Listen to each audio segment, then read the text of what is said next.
আপনার বুলিতে চন্দন ফুল ফুটুক। আপনি শেষে বলেছেন 1.5 ঘন্টা, আমি মেনে নিলাম যে মাননীয় বিরোধী দলের নেতা, আপনারটাই কবুল, আপনি মেনে নিলাম। মেনে নিয়ে আমরা ইনশাল্লাহ কালকে নোটিশ দিব। আমাদের দেশে জ্বালানি তেল এবং গ্যাসের কোনো সংকট নেই, সেটা আমরা পরিসংখ্যান দিয়ে আমরা দেখিয়েছি, মাননীয় মন্ত্রী দেখিয়েছেন। এখন কিছু কিছু বিষয়ে আমার না বললেই নয়। আজকে মাননীয় সংসদ নেতা বগুড়া সফরে আছেন, তিনি নেই। তার প্রত্যক্ষ নির্দেশনায় দেশবাসীর সুবিধার্থে যাতে দ্রব্যমূল্য বৃদ্ধি না হয়, জনজীবনে কোনো দুর্ভোগ না আসে, সেজন্য আমরা একটা টলারেবল মাত্রা পর্যন্ত এই জ্বালানি তেল এবং গ্যাসের মূল্য বৃদ্ধি হতে দেই নাই। সেটা মাননীয় প্রধানমন্ত্রীর নির্দেশনায়। একবারে শেষের দিকে এসে আমাদের ন্যাশনাল ইকোনমি এফোর্ড করতে পারছে না, এবং এই জ্বালানি এবং গ্যাসের মূল্য এখানে কম থাকাতে, তাতে আপনি জানেন যে এটা অন্যভাবে অপচয় হওয়ার, আমি খোলাসা করে বলছি না, বা পাচার হওয়ার, সেটা বন্ধ করার জন্য, একটা ডিসিপ্লিনে আনার জন্য আমরা জ্বালানি তেলের কিঞ্চিত মূল্য বৃদ্ধি করতে বাধ্য হয়েছে সরকার। তা এখন এই বিষয়ে কোনো সংকট নেই। সুতরাং আমি মনে করি মুলতবি রেখে সংসদের অধিবেশন এই আলোচনাটা করার প্রয়োজন নেই। তবে যেহেতু মাননীয় বিরোধী দলীয় নেতা বিষয়টি উত্থাপন করেছেন, আমি অনুরোধ করব আপনি দয়া করে 68 বিধিতে ওনাকে একটা নোটিশ দিতে বলেন। এখানে সংক্ষিপ্ত আলোচনার সুযোগ আছে, অ্যাকর্ডিংলি আপনি আপনার সিদ্ধান্ত দিতে পারেন। এই অনুরোধটা আমার পক্ষ থেকে থাকলো। ধন্যবাদ মাননীয় স্পিকার, এবং আমি ধন্যবাদ জানাচ্ছি মাননীয় বিরোধী দলীয় নেতাকে। জি, মাননীয় বিরোধী দলীয় নেতা। ধন্যবাদ মাননীয় স্পিকার, আমাকে আবার সুযোগ দেওয়ার জন্য। আসলে মাননীয় স্বরাষ্ট্রমন্ত্রী খুব সুন্দর করেই বলেছেন কোনো সংকট নাই। এটা আসলে সংসদের ভিতরে নাই, বাইরে।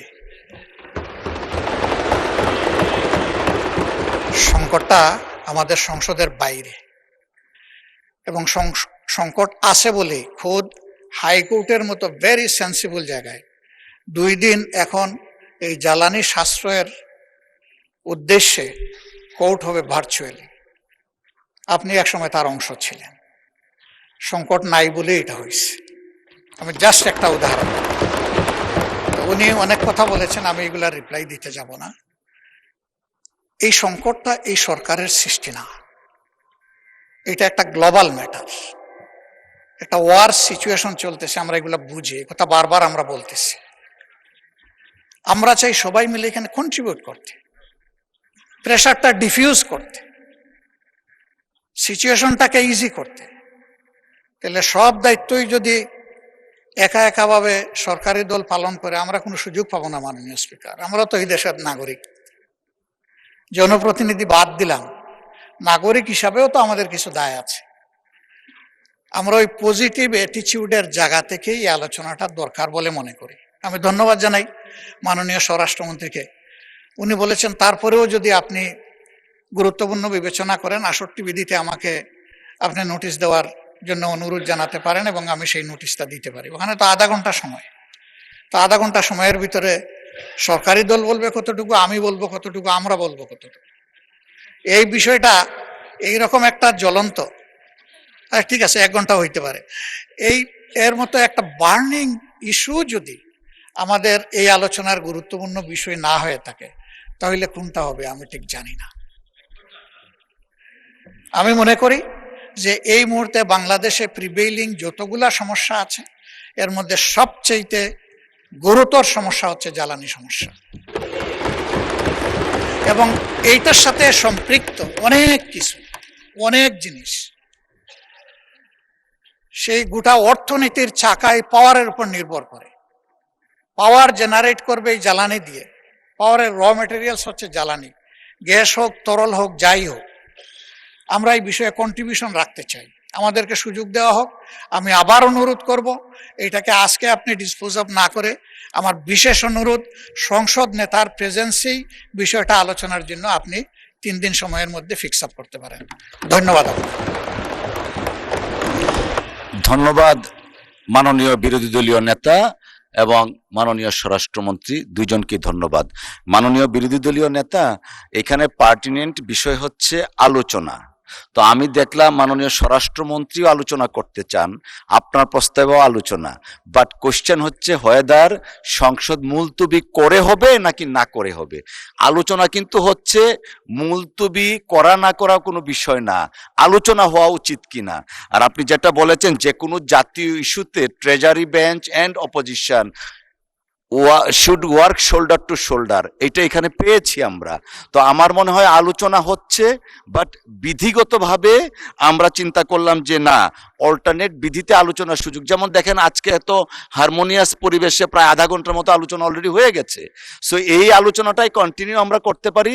আর একটা বিধিতে আমি এটা আগেও একটু দেখে রেখেছি, সংসদকে মুলতবি করে আলোচনা না করে এই আলোচনাটাই আমরা সংসদের চলমান অবস্থা সাধারণ আলোচনা নিয়ে যাই।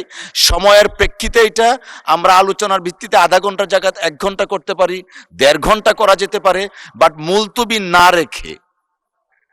আচ্ছা ঠিক আছে, 1 ঘন্টার মধ্যে আমরা করলাম।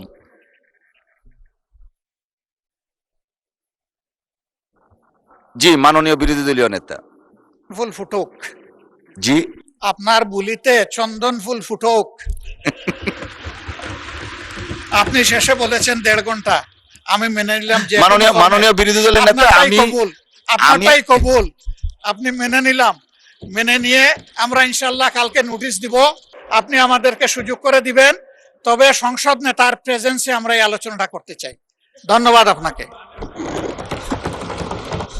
আচ্ছা, মাননীয় বিদ্যুৎ প্রতিমন্ত্রী, মাননীয় স্বরাষ্ট্রমন্ত্রীকে একটু শুনি।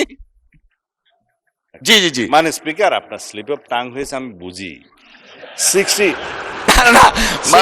মাননীয় স্বরাষ্ট্রমন্ত্রী স্লিপ অফ টাং না, এটা কথার কথা এসছে আর কি, 1.5 ঘন্টা ওইরকম। সংসদের কাজ শেষ হওয়ার 1 ঘন্টা পূর্বে এবং আলোচনাটা 1 ঘন্টার জন্য হবে এরকম বলা আছে। এরপরের সাবসেকশনে আপনি গেলে কোন সদস্যকে আপনি আহ্বান করবেন, সময় নির্ধারণ করবেন, একটু বলা আছে।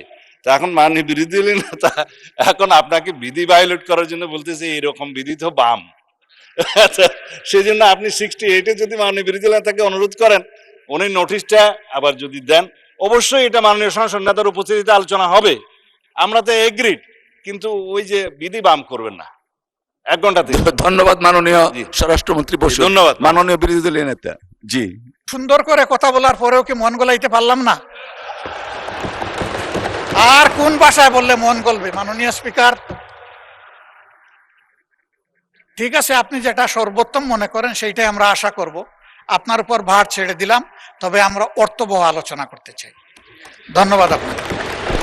অসংখ্য ধন্যবাদ মাননীয় বিরোধী দলীয় নেতা।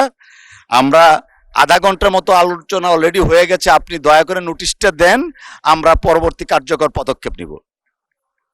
না না না, এটা এমনি বললাম আর কি। আপনি দয়া করে নোটিশটা দেন অর্থবহ আলোচনার জন্য।